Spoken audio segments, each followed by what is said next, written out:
Alhamdulillah. Iso gawe senenging dulur-dulurku.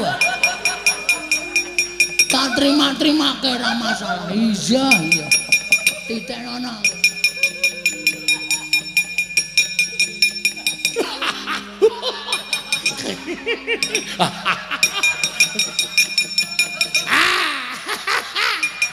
Wis suwe aku nginceng ngantil jase Bagong.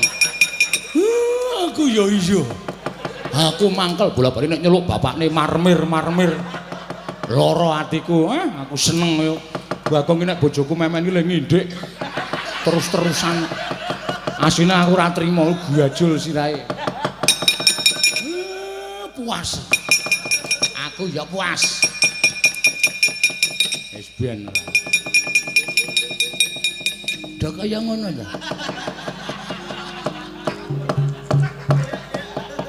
Tak indik saka dhuwur. Aku wis ngerti le do ngrasani aku. Aku do tekan ati le do dendam karo aku. Oke, ra masalah.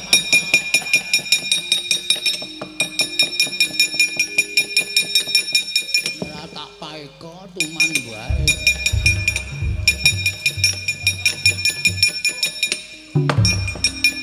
Tutupi dong jadi. Buka sik.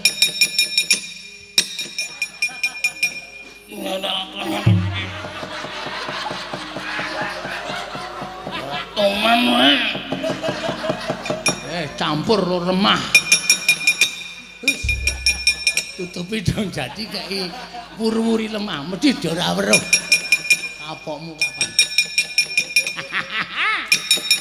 Puas rasane ngati. Wah, canon ora. Ora nganu ngene iki ora.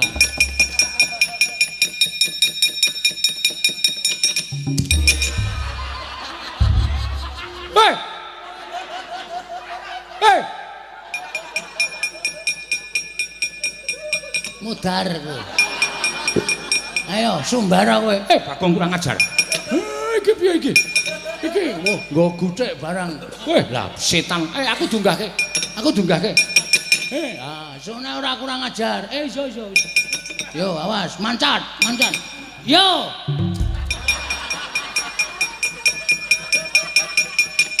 Minggir mancat pinggir. Yo. Aduh. Wah, keneng dhewe aku.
Long-long indriya mangu-mangu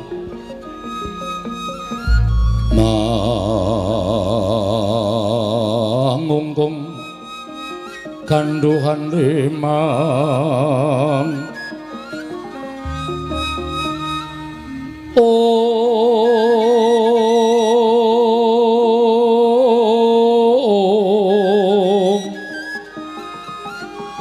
lerlena tanpa kanen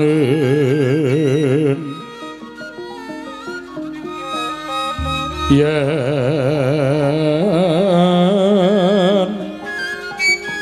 tan tuluso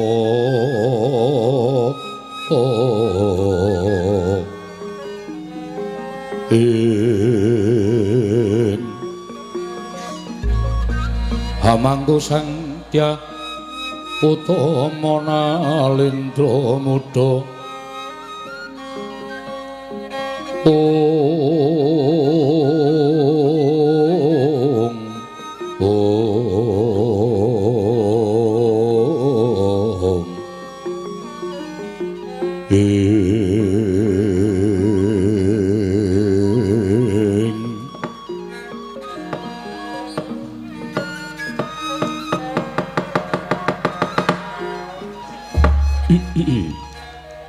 ya jagat pangestu para wayah Bathara jagat iladala kaya lumaku ing wanci peteng kepapak obor sasra biar padang trawangan penggaliku bareng aku nyumurupi marang suwane putuku Bratasena kelawan putuku si Permadi paran Padaraharja nggir Bratasena handuk berkah pamujine Matswapati kakekku sowanku niring Sambikala aku ngaturake basaku katura ndak tampa gawe gedhening atiku ora liwat pangestuning wong tuwa tampan ana ndak gegem dadiake jimat Permadi putuku nggir cah bagus Padaraharja sak praptanira tansah pinanganing kawidadan niring Sambikala Kanjeng Hyang kula ngaturaken sembah pangabekti kula kunjuk ndak tampa gawe gedhening atiku ora liwat pangestuning pun yang tampan ana kula pundi nggo jimat paripe dayan ana ing kasantosan Kakang Semar Padaraharja wilujeng sinuwun niring Sambikala kula ngaturaken sembah bekti kula kunjuk sinuwun ya Kakang Semar ndak tampa ora liwat prayogakno nggonmu ngadhep ana ing ngarsaning ingsun sampun boten kirang prayogi anggen kula ngabiyantura ngersa paduka Gusti kula ingkang sinuwun ing Wirata Bratasena Matswapati kakekku apa Permadi kula wonten timbalaning ngadawu apa to sababe dina samengko panjenengan ingsun utusan kelawan Patih Wirata Patih Nirbita supaya angulari menyang endi papaning para Pandhawa sabab pawarta ingkang sumambung nganti tekan talinganing pun Hyang Wirata sakbubare ya kuwi nalika putuku si Kunthi bakal nampa kanugrahan negara Ngastina banjur kalemake ana ing kutha Pramanakati ana ing bali Sigala-gala nalika semana kabar ingkang sumebar warata saindenging jagat lamun Pandhawa sirna jroning kutha Pramanakati ana ing bali Gala-gala bebasan pepes bayu kang tapis kaya iso ora ana pangarep-arep tumuli aku utusan kelawan Patih Nirbita angulari menyang endi dununging para Pandhawa dene bejane sira putu-putu kalising Sambikala lan apa to sababe dene sira ingsun timbali ana ing negara Wirata nggir jumbo kelawan putuku Pandhawa kuwi yapan dadi putraning Prabu Pandhu sing jeneng Singa singaning Nalendra kuwi ora ana lho kejaba mung Prabu Pandhu Dewayana ingkang wis mapan ana ing kasuwargan jati ya wewatakane ya anggone minangka dada pangayomaning para kawula sak negara Ngastina bebasan jagat iki tanpa tanding mula wewatakaning bapakmu mau muga tumurun marang putu-putuku Pandhawa kabeh sira ngerti lamun dina samengko negara Ngastina wis ana calon Nalendra ing bakal gumanti kepraboning Si Destarata. Ya sabab saka praduling Patih Suman ingkang ngandhakake yen to para Pandhawa wis tekaning pati. Wekasan Destarata misuda kelawan atmajaning pambayun ya kuwi Si Kurupati minangka dadi Prabu Anom ingkang besuke bakal nglintir keprabone Si Destarata. Mula tak jaluk para Pandhawa aja nganti padha mesgul atine. Aku ora kepengin nyumurupi marang turasing Begawan Wiyasa ing Saptawarga padha regejegan mung rebut kamukten negara Ngastina. Mula sing jeneng wong tuwa kaya wong atuwamu ing Wirata duwe pengangkah kepiye carane supaya putu-putuku ada padha rejegegan merga mung rebut negara Ngastina. Sira ingsun timbali sayekti bakal sun paringi kanugrahan, sun paringi bebungah. Ora usah dadak ngucik keprabone Ngastina. Nanging tumrap wong tuwa kaya eyangmu ing Wirata iki, marem-mareme kuwi yen to mukti ngawibawa Nyakrawati mbau denda nanging sarana bebodra dhewe. Aja kowe ngarep-arep marang tinggalaning wong tuwa. Ya. Mula ngerti ya Bratasena.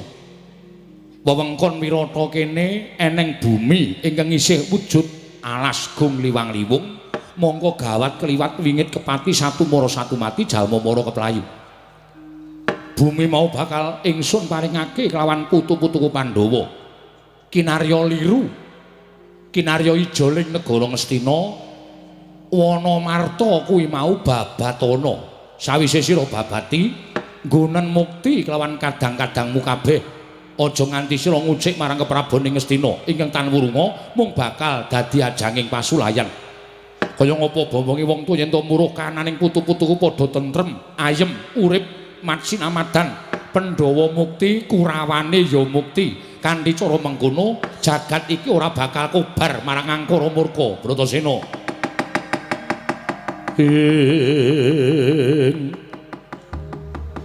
Bremara remangus wamya ngambreng kati karunaning kaswase.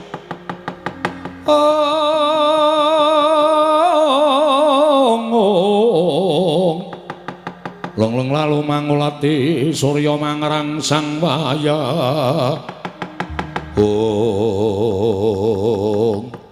Wah, pancen yati hatiku mung bakal nanjihke karo Destarata bapakku. Babakan negara Ngastina ora niat njaluk. Nanging mung kepengin ngelingake yen to biyen tau tati nampa welinge Pandhu bapakku ewadene kaya mengkono ngendikane Matswapati kakekku. Mula niatku karo Permadi tak wurungake. Yen to pancen Matswapati kakekku ora kepengin dumadining Pancabakah antaraning Pandhawa lan Kurawa. Matswapati kakekku ngiklasake wewengkon Wirata kang sinebut Wanamarta dadi kukupaning Pandhawa. Bratasena ora bakal wegah mung nampa kang dadi dawuhe Matswapati kakekku ing Wirata. Semanten ugi kula Kanjeng Eyang menapa ing sampun paduka dawuhaken badhe kula candhi nggo jimat kosek aja kesusu. Kowe tak jarwani ya Bratasena. Nadyan wis watara suwe nggonku dadi ratu ning negara Wirata wis puluhan taun.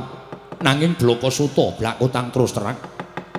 Peranganing kutha Goro Karang Pradesan munggah ning Parden wis nate ingsun tekani. Nanging mung siji ingkang durung nate ingsun prapta ana ing papan kono ya kuwi sinebut Wanamarta. Ya wana ing kemrentani alas ingkang gawat kliwat wingit kepati. Sabab ujaring porake padha ngandhake aja komung jamak limrahing menungsa lumrah nadyan dewa wae ora ana ingkang wani mudhun ning Wanamarta. Mula yen to sira wis nampa peparinge yangmu ing Wirata, Bratasena, alas kuwi babatana, resikana. Monggo yen wis kelakon sira babati, sira bebodra wujud negara, kinarya mukti putu-putuku para Pandhawa.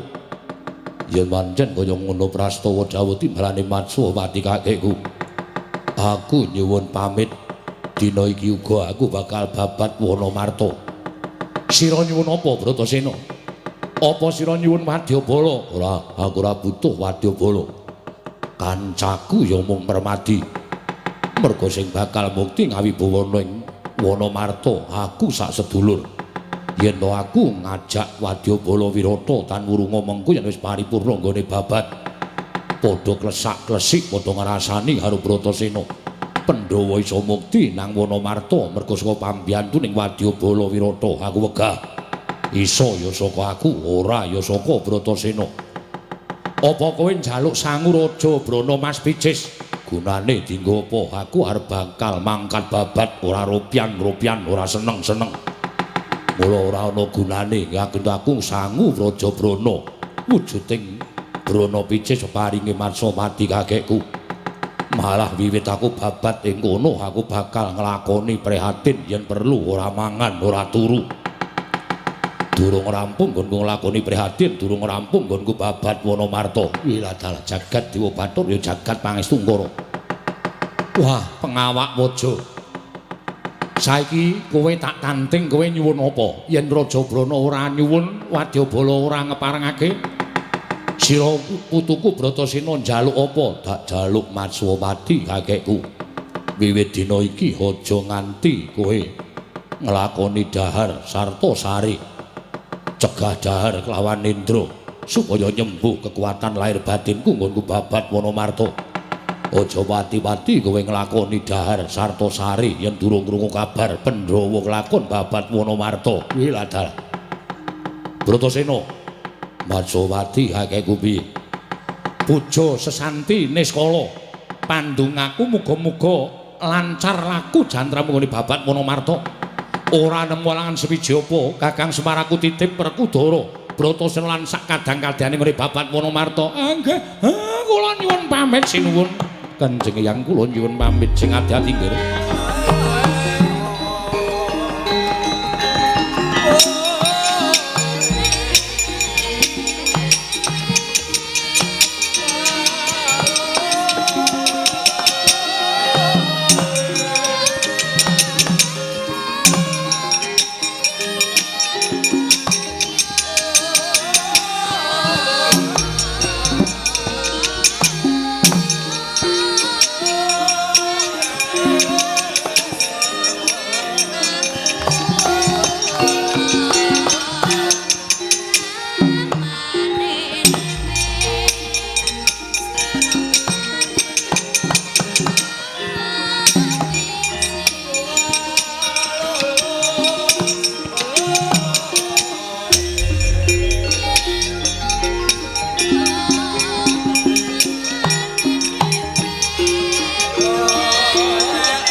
Bala Pandhawa mbyuk gumulung mangung siring sata Kurawa kambah umke srugatite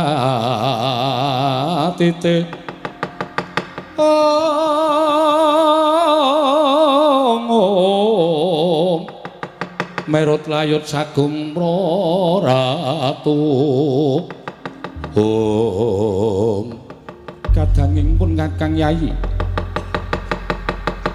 ora nganti antara suwe sira Dimas wis metu saka kedaton negara ing Wirata paran pawartane Yayi barep kakangku dawe Matswapati cetha ndak tampa nggone barep kakangku karo aku lan Permadi mudhun saka Saptwarga pengajap genahke perkara negara Ngastina nanging kowe tak kabari yen to Dastarata bapakku wis misuda lawan Kurupati jumeneng Prabu Anom tegese Kurupati bakal gumanti kepraboning Dastarata bapakku nanging wanter timbalane Matswapati kakekku Pandhawa aja mesgolatine aja kagol kogelan rasane merga pengajaping Matswapati kakekku aja nganti dadi daredah antaraning Pandhawa lan Kurawa mula tumuli Matswapati kakekku paring dawuh karo aku Pandhawa bakal entuk liru bumi ya kuwi ingkang winastan Wonomarta wujud alas gung liwang-liwung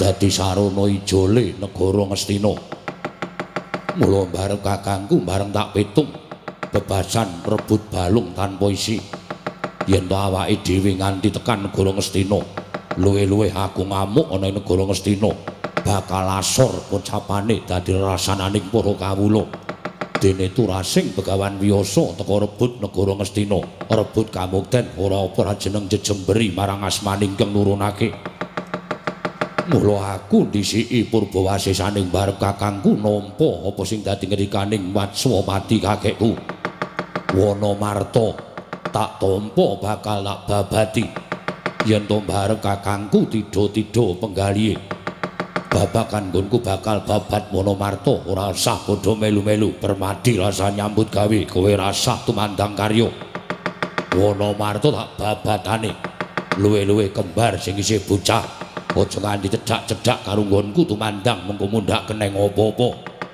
lakon iki tak lakonane dhewe Pandhawa mukti ya saka Bratasena ora ya saka aku yen aku iso muktekke dulur-dulurku kabeh tegese apa sing dadi kesaguhaning Bratasena ora mung kandhek ana ing pangucap naika babar dadi pakarti nanging yen to aku gagal nggone bakal babat Wonomarta wah aku nampa pidanane marep kakangku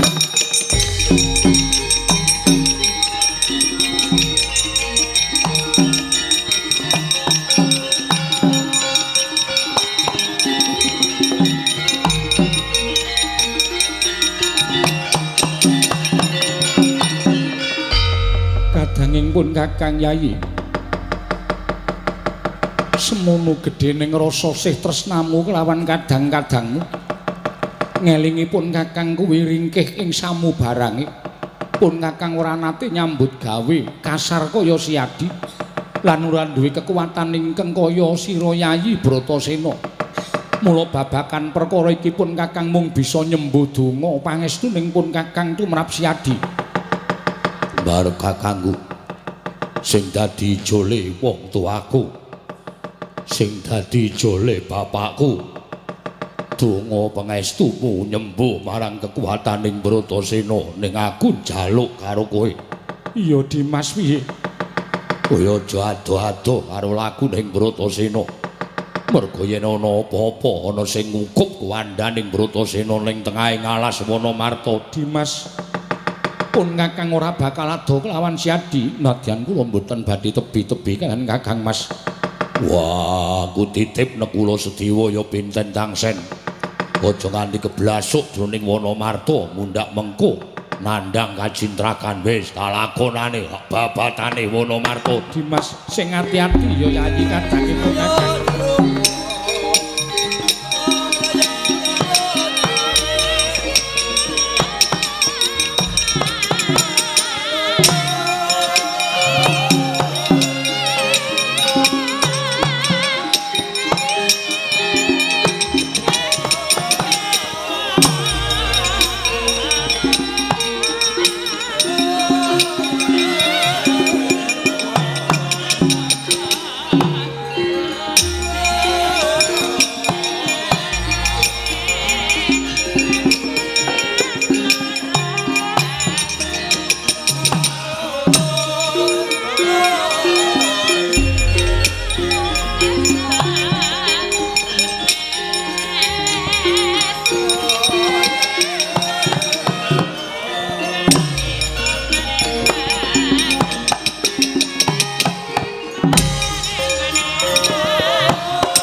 Semar pamoring sukma sinukmaya sinukmaya winaya wingasepi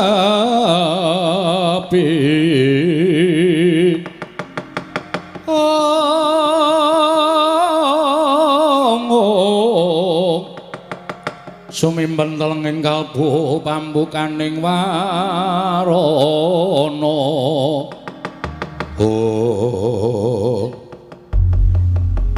Nun amit pasang kaliman tabi tinebina ing loduni dumawaing tawang tuwang bukulun paduka miji dating abdi Punanggara Parna inggih Jim Citrasena ngantos gurawalan anggen kula bidal saking pertapan sumur gumuling Anggara Parna wonten timbalan aja kaget kita ulun piji mangarsama ana ing Sulindra Bawana nggih magepokan kelawan kahanan Wanamarta.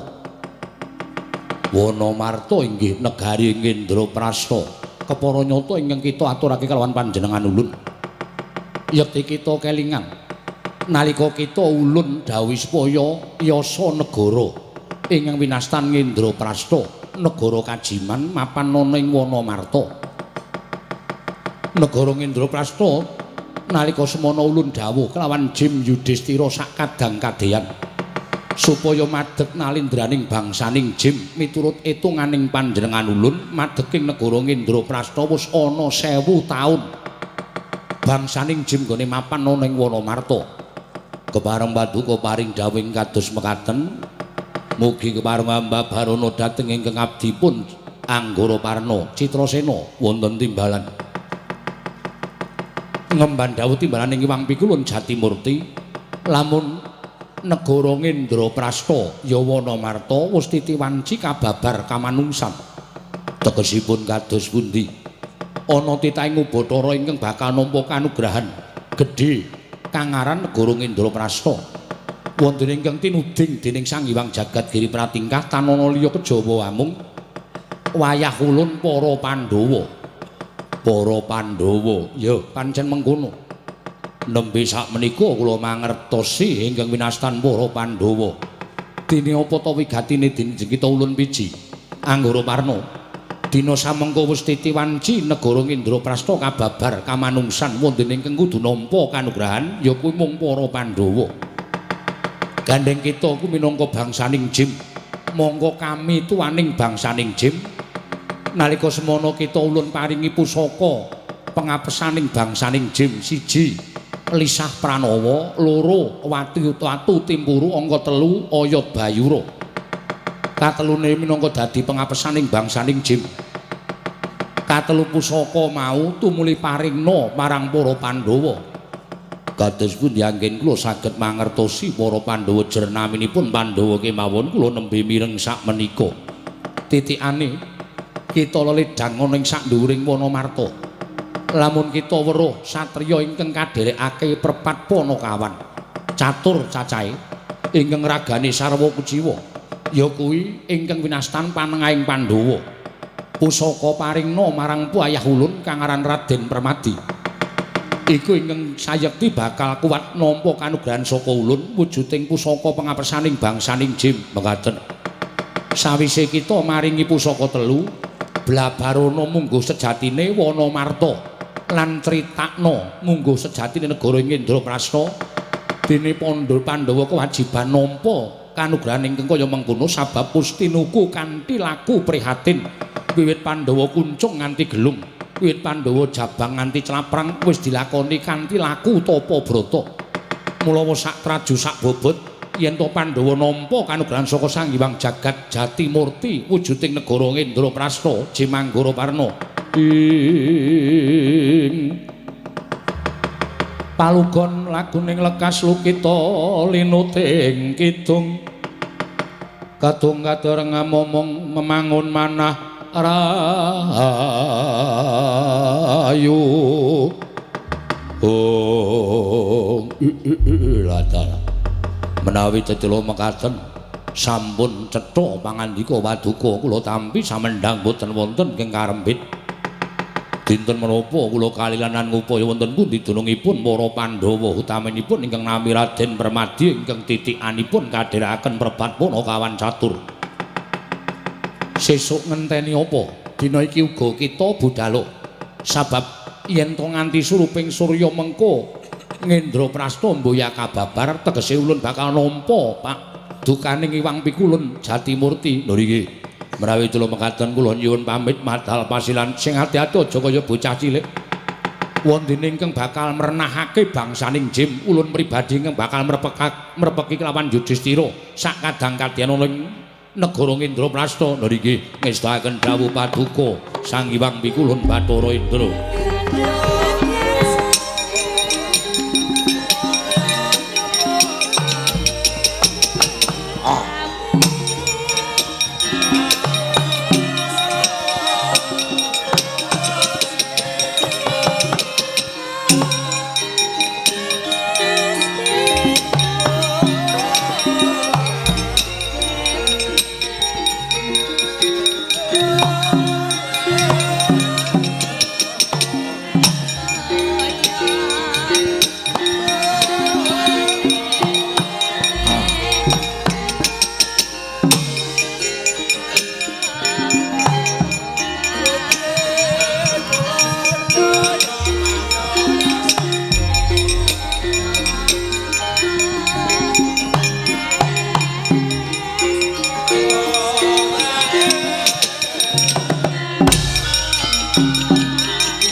Wis prateng tepining Wanamarta.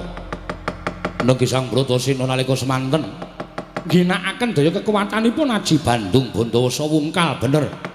Dilaranipun ingkang paman ing Mandira Jajar nggih Sang Gandamana. Wis prateng tepining Wanamarta eling-eling alas gawat kliwat ningit kepati satu mara satu mati jalma mara keplayu. Saka rungkuting alas nganti ora isa tinrabas sarating Sang Hyang Pratangga Pati mila katon sintru telenging Wanamarta. Parandene Sang Pengawak Waja iki mboten nate mundur saking geguntur, mboten nate mendha saking pangrerepa. Pantuk kepuntaning tekad sigra miwiti babat. Nalika semanten sigra anjebol wreksa-wreksa ingkang ageng andukiri sela-sela pating jalempah polahe nganti kaya bublas rangkrat candrane.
Tata Pandha Tata Gatiwisraya Indriyaksa Sara Maruta Pawana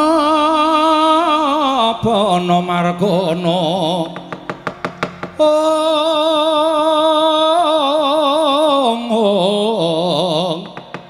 Samirana lan Warayang Wisikan Magulingan 5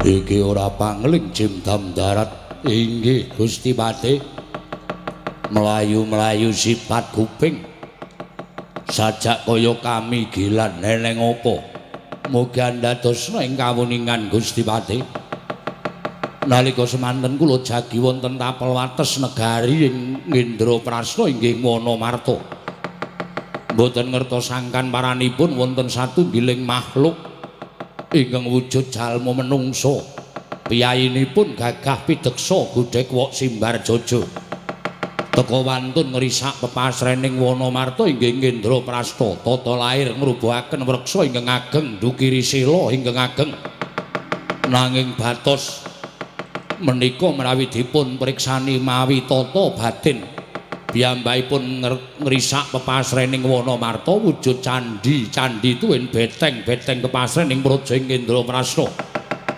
dipun risak dening titah menika lho ana menungsa sara nyawa teka wani ngrusak marang pepasrening negara ing Indraprasta ya ing Wonomarta yen nganti kadenangan dening ratu Gustimu ya sesembane awake dhewe sinuwun Prabu Yudhistira apa ora awake dhewe bakal nampa pidana ingkang abot lajeng kepareng paduka aja ana ingkang melu-melu tak prepegane kaya ngapa menungsane sing nyosoro nyawa pengin mruput tinjo ya mani menungsa iki sajae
aja kebangetan nggonmu ngumbar marang pepinginan Raden Mandeka.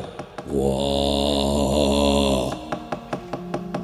Ana wujuding wewujudan yen tak matke katon ilang.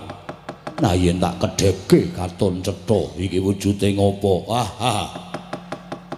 Mokal kowe iso weruh wutuh karo aku bangsaning Jim.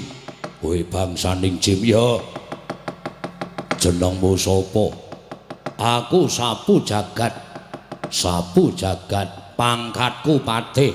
Negaramu ngendi? Ya iki negaraku. Kene wujuding alas bebondotan teko kowe ngaku iki wujuding negara. Panjen yen ditonton nganggo tata gelar lair kene wujuding alas nanging batin kene wujuding negara. Ya iki wujud negara Kajiman. Ingkang winastan negara ing Indraprasta. Raden, kowe ngrusak pepasrening praja ing Indraprasta. Kowe ngrubuhake wit-wit gedhe ndukuri watu sing gedhe.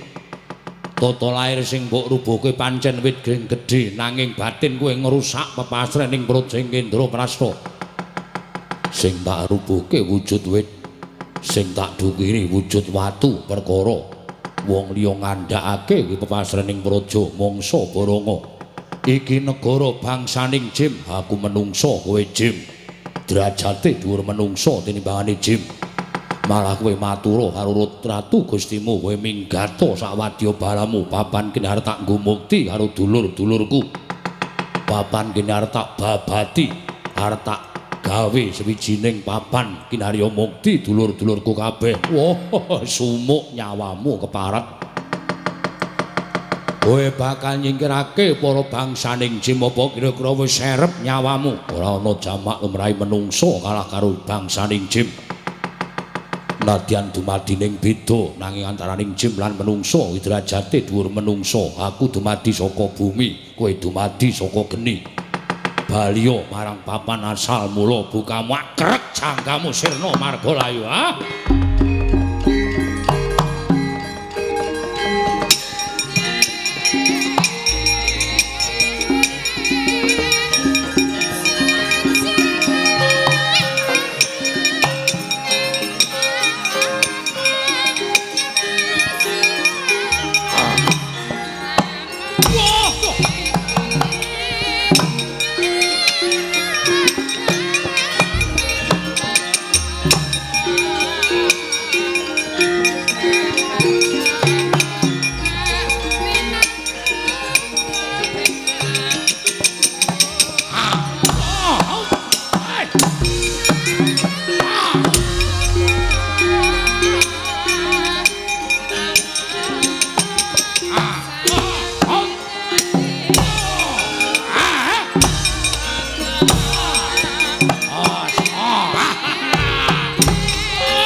Lagi iki aku ngerti enek menungso kulite kandel. Tak cokot siungku ora tedas, tibani tangan ora dirasakake. Wah. Pancen digdaya sekti kalintang jayaning perang. Nanging apa mung tekan semene kekuwataning patih sapu jagat. Kowe kena daya kemandenku. Tampang sutra Jala Kencana isa glawat meguru karo kowe 20 taun Raden.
Sambata kowe.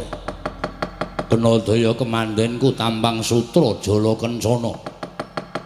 Kowe ora iso nglawat kaya kepulet pedhut peteng. Kowe saya kepingin nuwal saya kenceng nggone mulut pedhut peteng. Suwe-suwe kowe ora iso ambegan kowe mesti tekaning pati. Ayo Sambata kowe Raden. Wah. Permati. Kaya jatuh-atuh saka aku Puntadewa kakangku. Wah, awakku ora iso diobahke.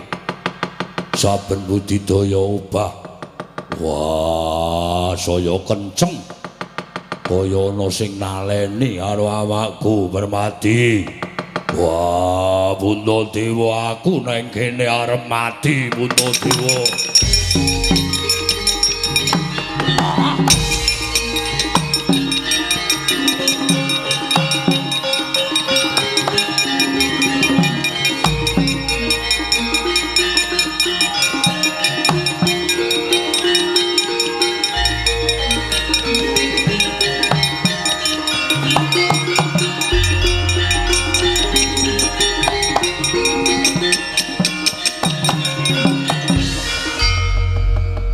Semar kula ing atase Kakang Mas Bratasena kuwi pengawak go ngaluhur nanging lha kok Permadi kaya kelangan lacak mlebu tengahing alas Wanamarta. Alase pancen terlalu luas. Dadi nyuwun mangapunten mesti mriko menggok ngulon sampean mboten ngerti lereting. Ora ana wong tuwa tak kepruk bata ora. Ana wong kok reting. Nala garing kowe ngerti ora? Ndaramu nendi Ndara Bratasena arahe le babat mau. Waduh, ayo ora ngematke kok. Kowe iki melu ki kon ngematke. Ha wong aku karo Petruk malah ombek jambu mete ya, Truk. Heeh. Ayo ngelak kaya ning tengahing alas ki rumangsane padake. Gong, kowe ngerti Ndara Bratasena ora? Minggok nendi? Aku ora paham. Lah kowe iki mau ya ngopo? Wes aku pokoke nang alas ki le merem kerep Truk. Mergane anggere weruh tikungan ana watu gedhe ki rasane kaya ana memedine. Mongko aku ora memedi ki wedi. Ayo. Wah. Permati.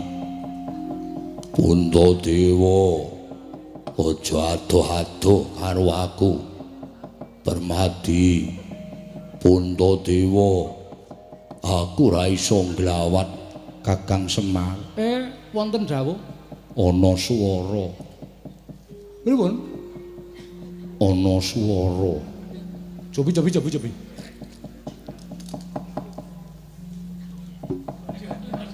Kayak ngopo tangan. Wah. Macan. Ampun mriko, nika sarang macan. Nala garing, wonten dawuh kowe sing isih rada enom.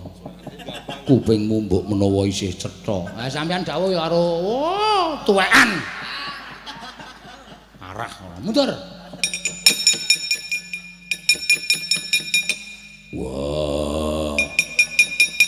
Permati Puntadewa aku mati ning tengah ngalas. Swara apa Nala garing? Senso napa nggih? Paling Ndara Bratasena kang raka nyilih senso. Kesel terus linegor ngangge senso. Petruk nun rene kupingmu sing rada apik. Minggat. Ya. Rungokno Petruk.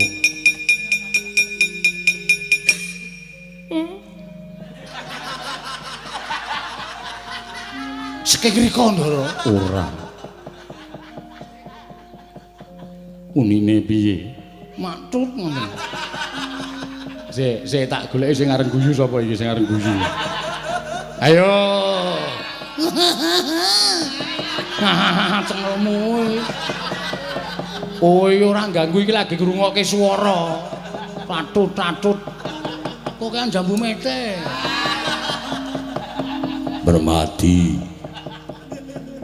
Aku tulungono. Undhadewa. Aku tulungono. Mboten nonton niku. Minggat, urung dikon, Gong, urung dikon. Mesti aku terakhir kok. Oh iya. Minggat. Nek ora aku wis ora. Wah, Permati. Undhadewa. Aku tulungono. Oh, goleki Sarmati. Oh, Sarmati. Iki kurang dawa. Ngoten niku. Sampeyan ora jijik napa kena idu kula? Lambe kok dobok-obok. Kowe iki wong sing ngeyel dhewe ning nek ora ana kowe rasane cemplang. Betul. Rungokno, rada cedhak kono. Wah. Permati. Undhadewa aku ora iso ambegan. Terus? Dilokno kae kok ora bali-bali kok. Ngandel ora. Ngapae? Kowe iki ngrungokke swara kok micek tetengok nang ngisor wit. Silir, silir. Sudah krungu ora? Urung. Aku iki mung micek wae ora turu kok dipeng-pengke. Wah, Permati. Permati aku tulungono Puntadewa. Aduh, ketiwasan Raden. Ono apa, Bagong? Sik kula balenane. Ae rame ngentek-entekke wektu ae nek. Truk. Kene aku dipunci. Ngopo dipunci? Main suarane cetha. Ya. Ayo kae sik. Yo. Oh. Wah, botenan kowe, Gong. Heeh. Wis dirungokke. Wah. Permati. Oh ya ora kurang ajar ngono iki. Dipunji kakane kok ngentut iki lho. Ketrucut e lho. Ha gulumu keciliken lha ku mbegagah ki kaya kurang ngombo.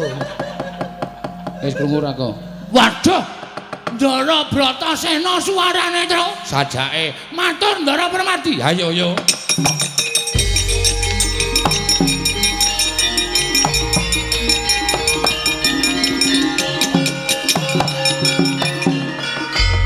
Ndara Permadi cetha Waldata wela-wela.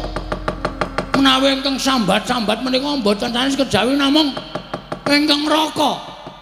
Kakang Mas, nggih Kakang Mas. Sing Kakang Mas aku wae. Kowe ora usah nembut Kakang. Kakang Mas Bratasena. Kakang Mas kena ngapa? Mboten ngerti kok. Waduh, Permati.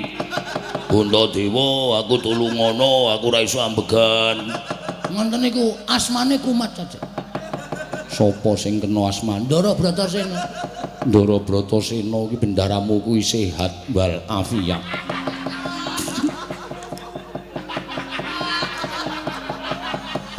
Kok ngunekke kena asma? Nek mboten kena napa-napa mesti katriwandan teng jero ngalas, yakin kula mboten pripun-pripun.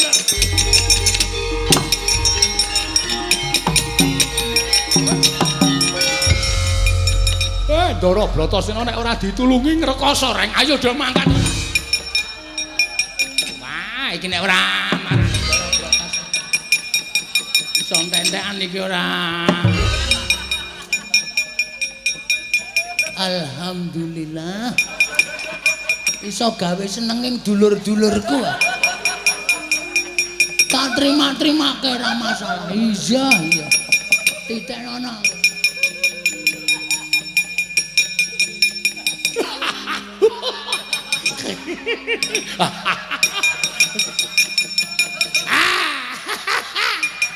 Wis suwe aku nginceng ngantil jase Bagong. Aku ya iya. Aku mangkel bola-bali nek nyeluk bapakne marmir. Lara atiku, aku seneng yo. Bagong iki nek bojoku memen iki le ngindik. Terus-terusan. Asine aku ora trima guajul sirahe. Puas. Aku ya puas. Wis ben. Udah kaya ngono ta.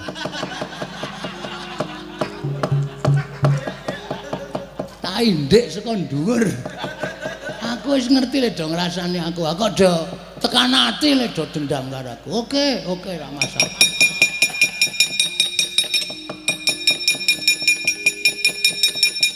Ora tak paeka tuman wae.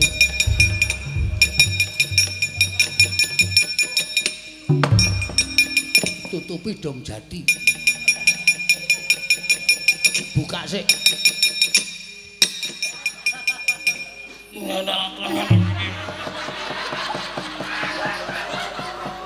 Toman wae.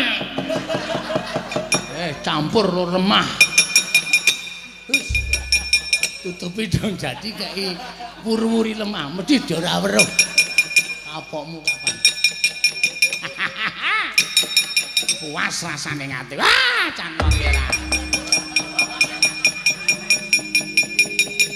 Ora nganu ngene iki ora.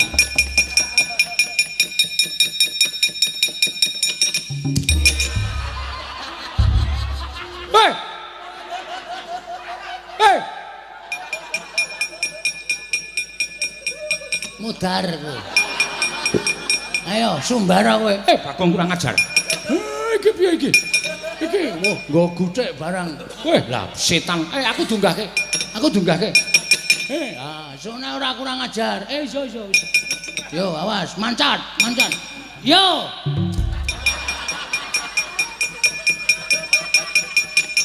Minggir mancat pinggir. Yo. Aduh. Wah, keneng dhewe aku. Yo, mangkat yo. Sing gawe jugangan sapa? Aku. Kok kowe gawe jugangan nganu ngapusi bapakne. Ngopo gajel aku? Lho, aku ora sengaja. Ora sengaja apa? Niru ndara kok. Kowe ngomong asline gajel aku kok. Weh. Ayo. Semar kecemplung dhewe aku.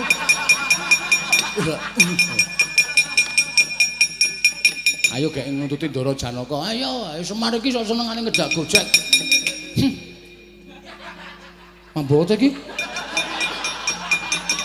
Kok ta iki? Mer, cawek kono.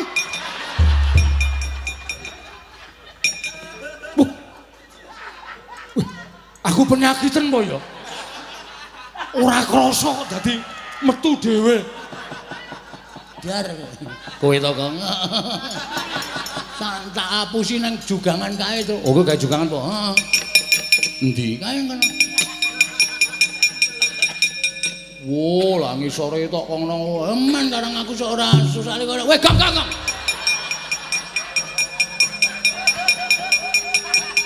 Setan ora. Untung aku dhuwur. Wah, duh, nggak tak wisuh iki. Reng tak andani Reng, aku tidak pengen tahu. Apa lho Reng, ora pengen ngerti aku, pokoknya ora pengen ngerti.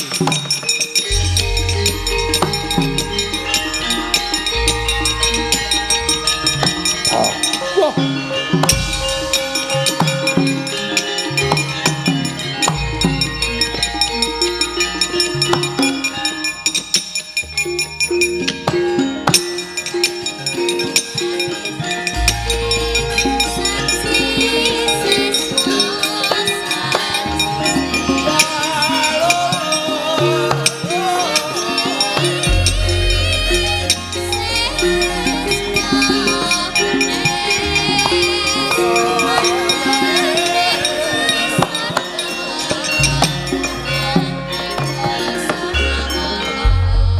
Ngara sang Arjuna ismunya kang kamanungsan kasrepanting kaing mungsune ran padha kadang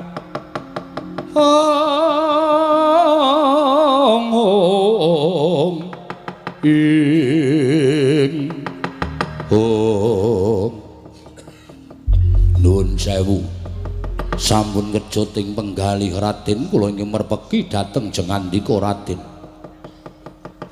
Ana sawijining brahmana yaksa ingkang merpeki kelawan lakuning Permati. Nggih, dipun tepangaken kula menika brahmana saking pertapan sumur gumuling dene kula menika bangsanipun Jim namung kula madhep pandhita. Wonten ingkang sudi mestani dhateng kula pun Anggara Parna inggih Citrasena. Anggara Parna ya Citrasena. Inggih. Wigatine apa nyuwun pangapunten menapa panjenengan ingkang nami Raden Permati? Iya, pancen bener mengkono. Wah, nai ngaten boten klentu anggen kula merpeki dhateng panjenengan. Wonten menapa pindah rada kono Anggara Parna? Kae dong apa to kae? Adus. Adus. Wis apa? Ndara Permadi nganti ngono. Adus. Wak cemplungke kali lho. Petro aja kurang ajar. Aku ki ra ngopo-ngopo. Wis.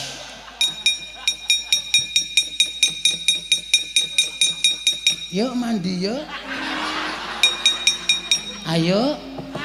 Ayo mandi. Mengko tak kosoki wis. Ayo. Kowe iki edan karo wong tuwa nggo dolanan. Mambu lho mer asli aku aja cedak-cedak kowe. Gilani tenan.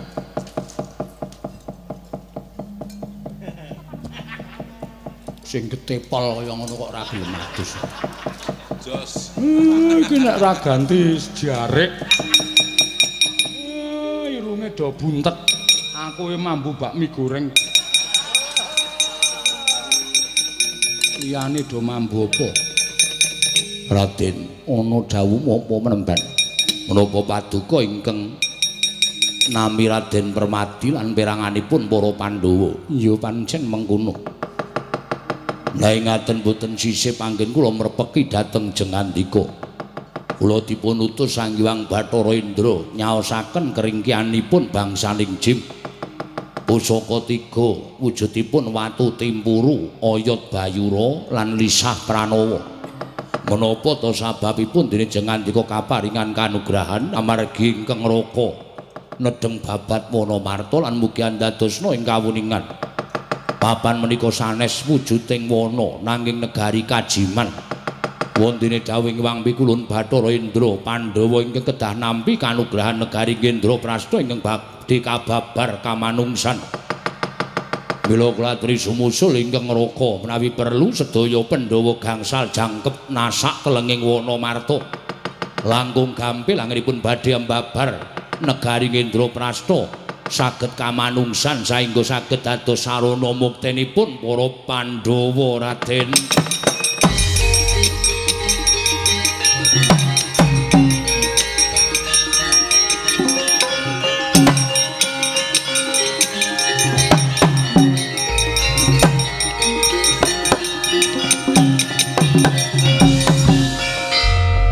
Menika wujudipun watu timpuru, wujudipun lisah pranawa lan oyot bayura. Watu timpuru menika menawi dipun sawataken bangsaning Jim saged lebur tumpur tanpa dadi.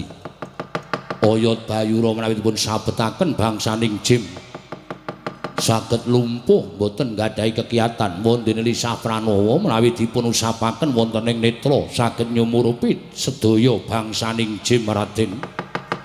Yen to pancen kaya mengkono penemban tak tampa. Sepisan malih kula nyuwun Pandhawa jangkep gangsal kedah ngrencangi Raden Bratasena anggenipun babat Wonomarta supados enggal gampil ngasoraken bangsaning Jim. Yen to pancen mengkono aku nedha nrimo banget penemban. Apa ingkang wis mbok ngendikake bakal ndak lakoni. Nggih, kula ingkang badhe ngawat-awati jengandika Raden Sangkung Dirgantara Raden.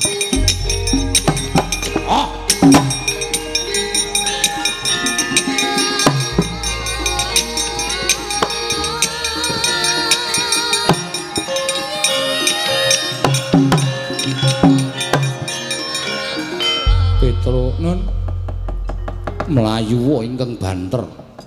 Kakang Mas Puntadewa ingkang mapan ana ing pepungkuran gendongen tindak mrene klebu adiku Pinten Tangsen. Gendongen tindak mrene Petro. Saniki iya. Sebabe ana wigati ingkang bakal ndaturake Kakang Mas. Oh nggih. Ngestaken dawuh. Nyuwun pamit dinten sak mangke bidal. Iya, Petro Ponokawan. Rikat ngoten gitu lho. Iya, Ponokawan. Nggih, ngestaken dawuh.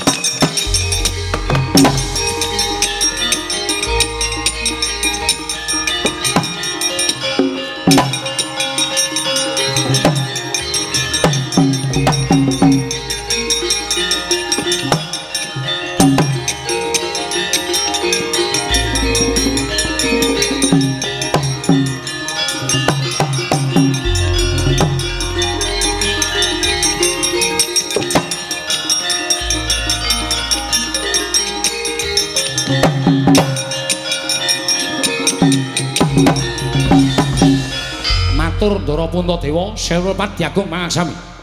Iya ya Petro ana apa? Ngaten lho Petro. Swanten sampun Ndara Puntadewa menika dipun dawuh dening Ndara Permadi ing nalika semanten pinanggih kaliyan jem naminipun Anggara Parna. Iya saban. Lah, mrene ngaten kira. Tumunten dinten samangke Ndara Puntadewa menika dipun dawuh supados enggal dipun gelak lampahipun tindak wonten lebeting Wonomarta. Lan kula dipun utus Ndara Puntadewa supados anggendhong Ndara Permadi. Tru, ku balik. Ora usah kesusu. Diutus Ndara Permadi gendong Ndara Puntadewa. Ralat. Kula dipun utus Ndara Permadi gendong Ndara Puntadewa. Aku arep tok gendong nggih. Lah adikku loro menika dados kewajibanipun Bagong.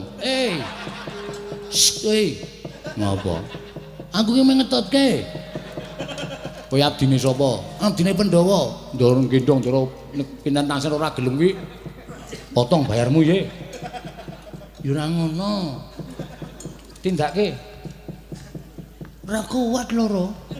Mboko siji. Nek bolak-balik. Wis pokoke Ndara Puntadewa tak gendong kowe gendong Ndara Pinten Tangsen. Ora tekan kono gecek sirahmu. Monggo. Iya Petro Permadi menyang endi? Teng rika. Pundi to? Lah iki. Oh, dirangkul kok ora kena. Pun? Iya, kok. Kendel, ora usah obah-obah. Niki 120 km per jam. RE King.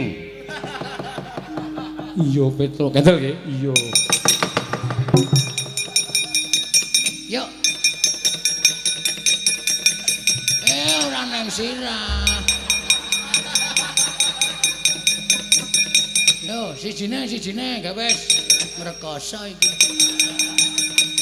Loro gek bobote kaya ngene.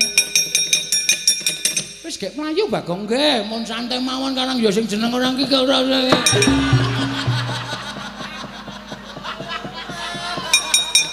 Wah, ngrekoso yo. Yo. Wis alon-alon mawon. Mengko ketinggalan Kakang Mas, ketinggalan mboten napa-napa.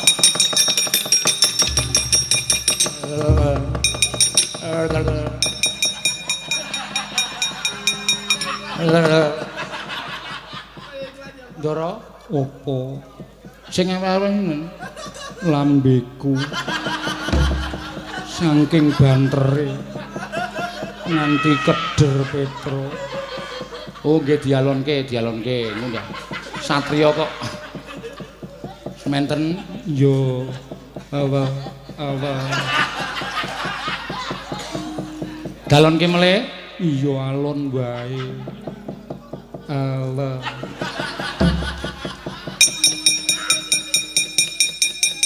Tak madhep rono Petro.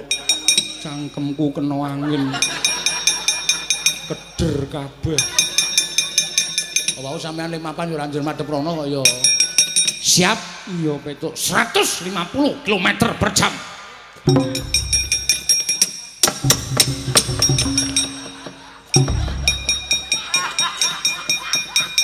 Aku wegah nek carane ngene iki. Nganggo nabraki apa-apa.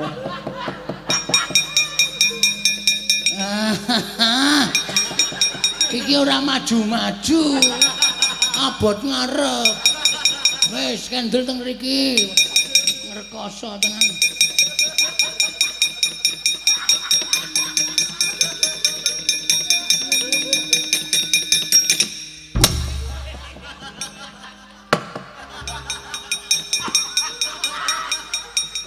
Sesuk neh rasah sok aneh. Aku wegah kowe nek kongkonan Petruk. Petruk nduk kapake Kakang Mas. Kula jak banter niku nuwun sewu tutuke keder. Bareng kula alon ki kepleh-kepleh napa nggih? Kepleh-kepleh ndasmu. Karo bendoro kok ngepleh-ngeplehke. Adiku ndi? Bagong.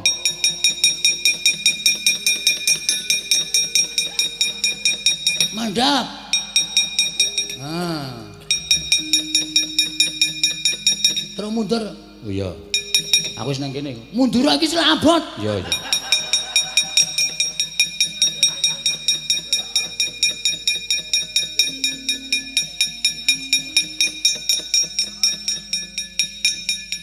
Endi, Gong? Semaput. Semaput kok omong. Aku tahu wis semaput omong. Aku harus semaput.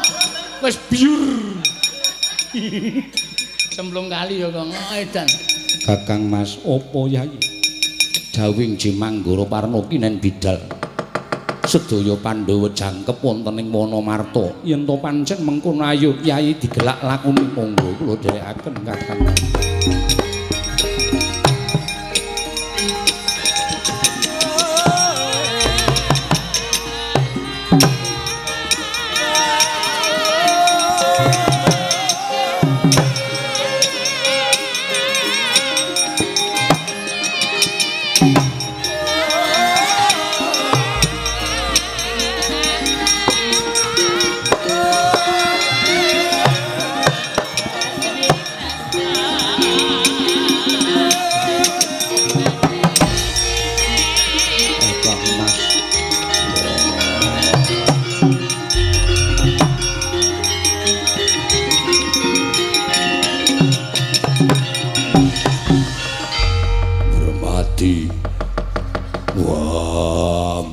Aku bermati.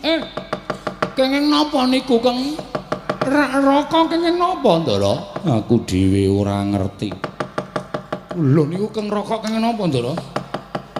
Apa Petruk? Keng Raka. Petruk iki pancen nek njaluk apa-apa kok bahasane wangun. Wah, Petruk. Nun. Awakku kena kaya ngene iki nek dienggo glawat. Aku pengen budidaya metu saya kenceng. Kenapa ya, Gong? Ngerti aku. Gus, Apa Petruk? pengandikaning Begawan Anggara Parna dibuktekke. Buktine sranane apa? Lho, oyot Bayura digunakake, sabet oyot Bayura. Iya, Panakawan.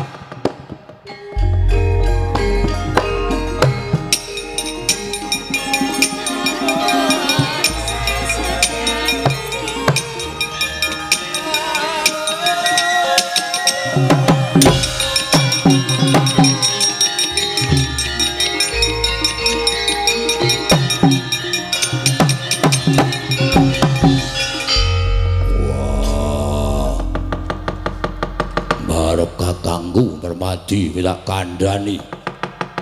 Mula aku njaluk kowe aja ado-ado saka Bratasena. Iki dudu wujuding alas, nanging iki wujuding negara Kajiman.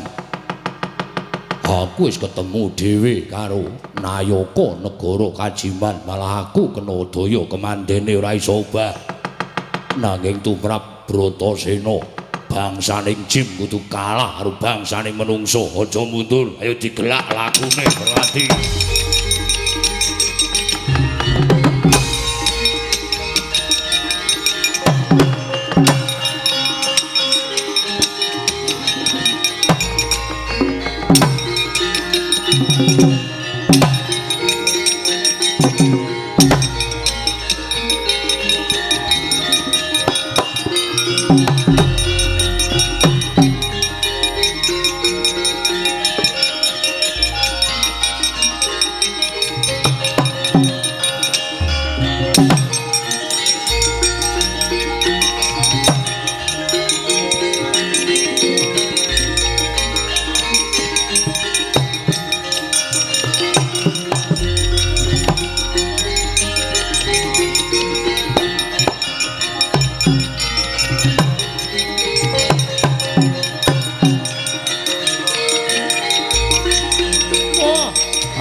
Tata Pandhawa tata Gati Wisraya Indriyaksa Sara Maruta Pawana Bana Margana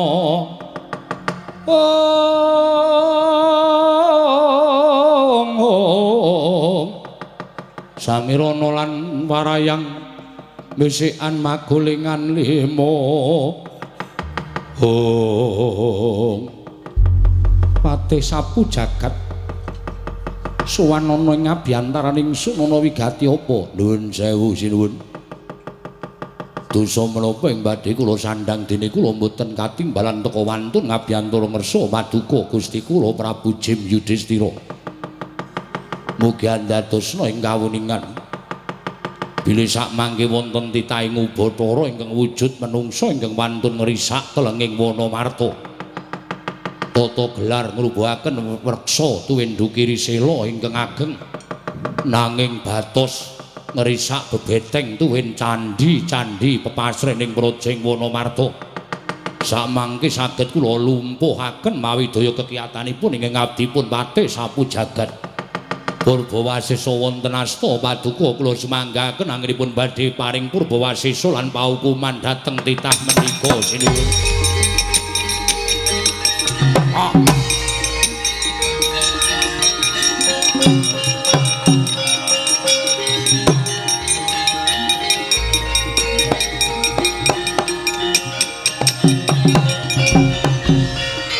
Dandun Wacana Yudhistira kakang kuwi Danang Jaya wonten timbalaning Adawuh Tripala Dama Granti wonten timbalan Koko Prabu iya wonten timbalan Koko Prabu ana titah ingkang mulang sarak wani nerajang marang wewaler iki bumi kamardikaning bangsaning Jim teka ana titah wujuding menungsa ingkang wantun wani ngrusak marang pepasrening negara ing Indraprastha wis umuk nyawane kepingin tinju marang kayiwanganing Bathara Yama Dipati. Ayo Yayi, digelak lakune menungsa kudu pinatrapan pidana sak praju sak bobot kelawan keluputane Yayi.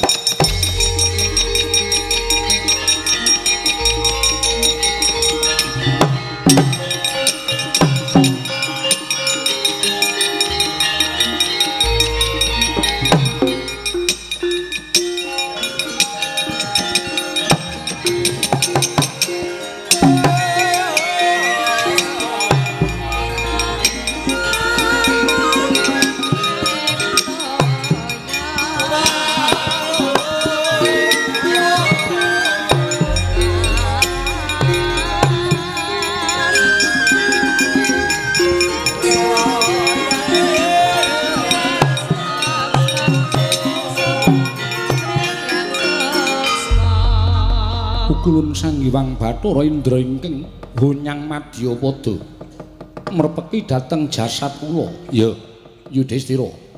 Dandun Wacana Danang Jaya Tripala Dama Granti. Ulun ingkang prapta ngabiyantara ning negara Indraprastha kene. Kasinggihan sabda pangandika paduka menapa badhe paring pidendhan dhateng jasad kula. Ada kadhokati kajron menapa. Yektine praptaning ulun ana ing wana marta sayekti mung bakal paring dawuh lawan jeneng kita Yudhistira miturut itunganing Sang Hyang Jagat Giri Pratingkah nggon kita dadi nalindrana ing wana marta ya ing Indraprastha dina samengko wis ganep 1000 taun anggen kita dadi makuthaning bangsaning Jim mongko sayekti negara Indraprastha iki bakal kababar kamanungsan tegese nggon kita bakal urip ana ing jagat minangka dadi rajaning Jim kaya wis rampung kewajiban kita. Wondene sapa titah pujangkara ingkang bakal nampa kanugrahan wujuding negara ing Indraprastha tanana liya kejaba mung para Pandhawa. Ing kapandikan ya kuwi si Bratasena ingkang miwiti babat wana marta. Kita jawani pisan-pisan ngrangsang sarta jawani pisan-pisan nandhingi marang kekuwataning para Pandhawa jeriku dadi utusaning adil ingkang sayekti besok bakal mbingkas angkara murka. Dene apa to sababe para Pandhawa nampa kanugrahan ingkang kaya mengkono sabab ya mung Pandhawa ingkang wis nuku kanthi laku prihatin lan tapa brata wiwit urip ana ing alam padhang wiwit wujud bocah nganti tekaning dewasa tansah laku prihatin lan tapa brata mula undu-unduane ya sak traju sak bobot kelawan ing wis dilakoni dening para Pandhawa Yudhistira sadhela maneh para Pandhawa bakal prapta ning mapan kene kita aja wani pisan-pisan ngembari marang panguwasaning para Pandhawa sabab mara gage wengakna permana jati kita sawangen sapa ingkang lenggah ana ing singasana adipalengganing Puntadewa Yudhistira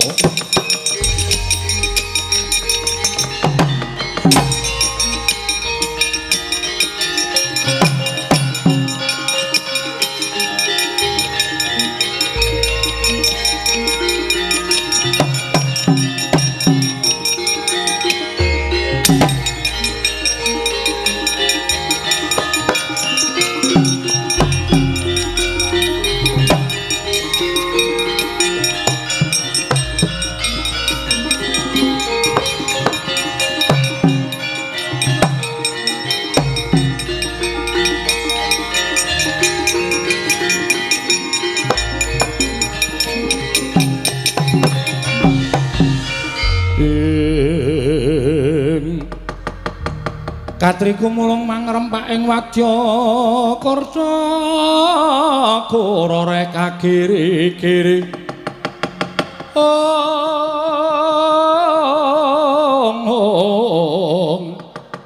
Ronanggana gawe gelarira wang-wang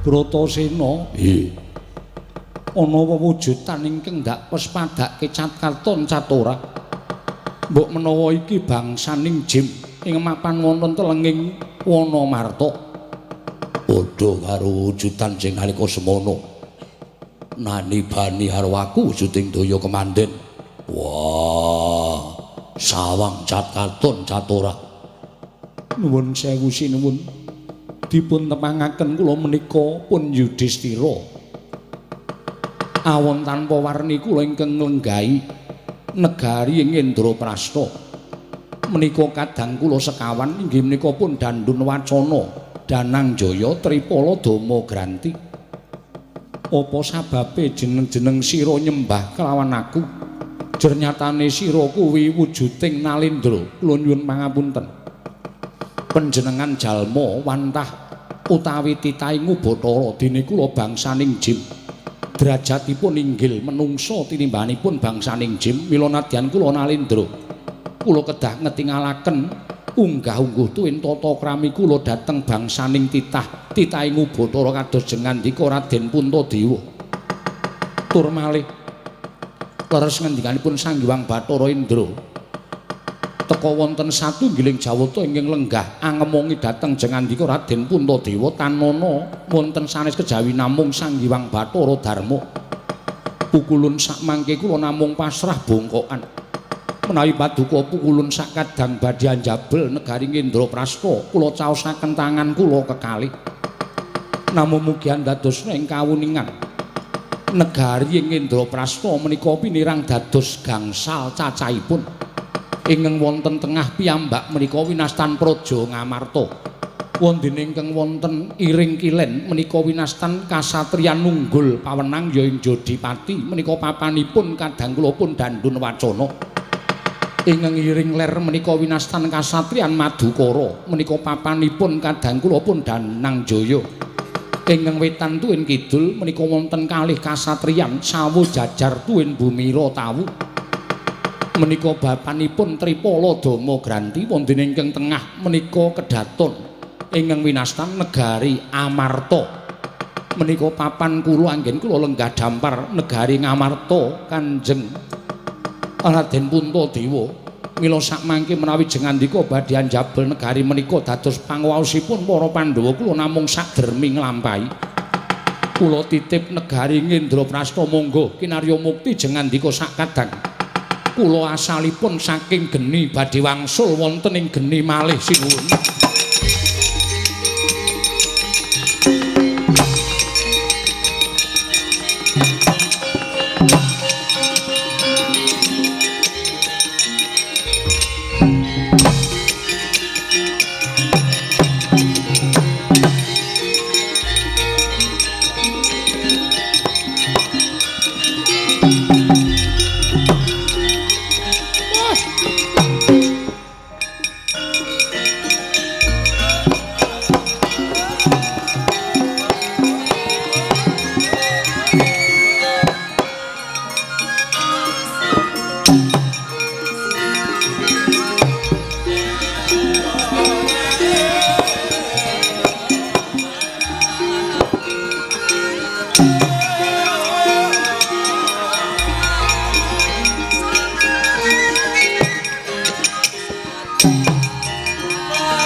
nderek remen, Den.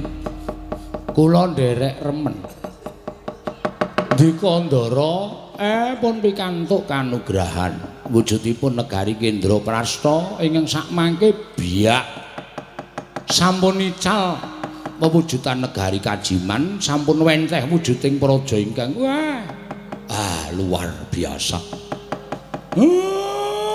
Edi peni turya endah sedaya mawa sesotya. Iya Kyai Semar ngaturke panuwun ingkang tanpa pepindhan kelawan ngersaning Gusti Mahanasa. Dene para Pandhawa nggone padha laku prihatin wis kaya mengkene kahanane. Syukur. Waduh. Wong ki nek seneng prihatin sak nggon-nggon entuk kanugrahan ya, Tru. Ha iya. Ndara Pandhawa wis ora bakal saba ngalas meneh.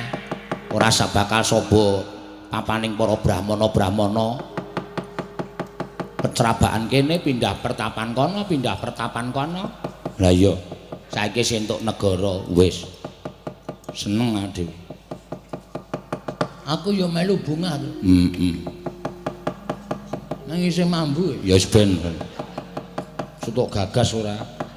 Mula Kang Sangga kuwi sadurunge aku methuk kelawan Kanjeng Ibu tuwin Kanjeng Eyang luwih dhisik aku tak mapan sawetara. Tilik marang negara Kendraprasta. Nika pangaos sampeyan Purbawastra wonten asta sampeyan. Monggo Ndara. Iya, Kakang Semar Bratasena Janaka ayo.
Endi Panakawan?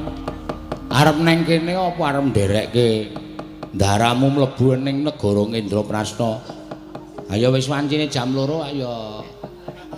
Gara-gara sik, Pak. Weh, aku melu. Rasa. Ora cilaka nek melu Tru asli Semar ki ora tau gelem diumpani. Heeh. Dhewe gawe lelucon Semar diumpani ngono mesti dijegelongi dhewe. Rasa, wis rasa ben golek rombongan dhewe. Engko aku sing gampang-gampang bae. Ora usah sing angel-angel. Pokoke aku melu. Rasa. Engko ki baul. Nek kowe melu, rasa pokoke wis. Aku gareng karo Petruk cukup, ora usah melu-melu. Aku arep titundha gagate ngarang. Ngarang-ngarang jengkulmu mlocot. Wis rasa ngarang ya elek kowe iki ora. Wis kono minggat kono. Kono aman. Ora bandeng watu kowe. Mundur kono engko nek wis rampung tetembangan kowe lagi rene. Saya dalu araras.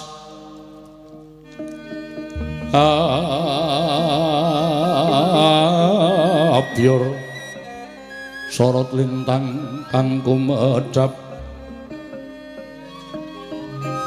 titi sonya madya ratri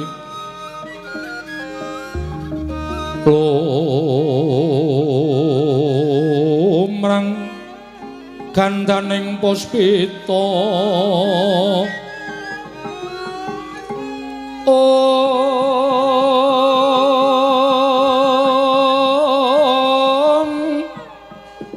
karengyan putyanira